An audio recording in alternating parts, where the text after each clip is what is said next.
अमरावती जिले के तिवसा में शासकीय छात्रावास की सड़क की दुर्दशा हो गई है, जिससे विद्यार्थियों को काफी समस्या होती है। इसलिए विद्यार्थियों ने इस सड़क की सुधार करने की मांग करते हुए तहसीलदार को निवेदन सौंपा। तिवसा में सरकारी छात्रावास है। यहाँ आसपास के गांव के बहुत से छात्र रहकर अपनी पढ़ाई कर रहे हैं।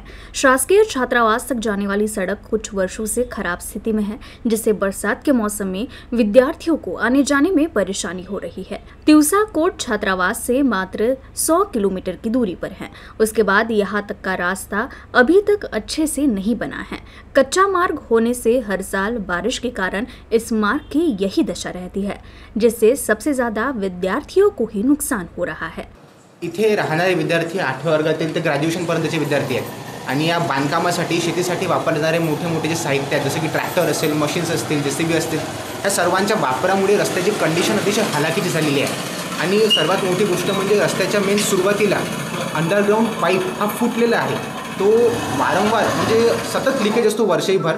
तिथे पाणी साचून पाऊस असो नसो, हिवाळ्याची कंडिशन असो, पावसाळ्याची कंडिशन, उन्हाळा असो, तिथे रेग्युलर पाऊस राहते। अतिशय गाड्या काढायला, सायकल काढायला हे एक वाईट सिच्युएशन आहे तिथं। आणि चालू पावसामध्ये कधी-कधी तिथे एवढ्या प्रकारची वाईट सिच्युएशन होते की आपण बाईक सुद्धा काढू शकत नाही, म्हणजे अक्षरशः आपण तिथे पडू शकतो। या पद्धतीची वाईट सिच्युएशन आहे। या आधी सुद्धा जे आधीचे गृहपाल होते वानखडे सर यांनी सुद्धा तिवसाची आपल्या सुरवाडीची जे ग्रामपंचायत असेल त्यांना सुद्धा लेटर दिलेलं आहे। तहसीलला पण लेटर दिलं होतं, पण या बाबतीत अजूनही कसल्याही प्रकारची कार्यवाही करता आली नहीं। इसके साथ ही सड़क के आरंभ में भूमिगत पाइप फटने से यहाँ लगातार पानी बहता रहता है, जिससे लगातार कीचड़ बना रहता है।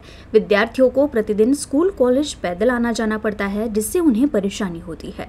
विद्यार्थियों ने तहसीलदार से इन सभी मामलों को ध्यान में रखकर जल्द से जल्द कोई निष्कर्ष निकालने का अनुरोध किया है।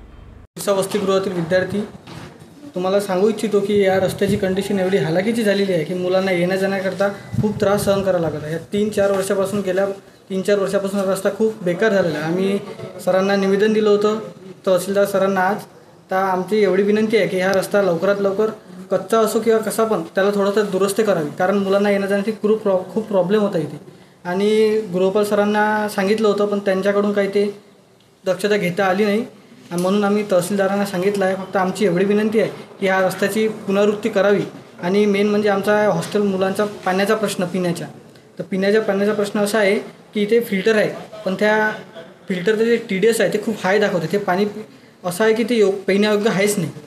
तर आमची एवढी विनंती आहे तहसीलदार सरांना, गृहपाल सरांना की आम्हाला ते पिण्याचे पाणी अवेलेबल करून द्यावं चांगलं, आणि या रस्त्याची दुर्दशा थोडीशी सुधारावी।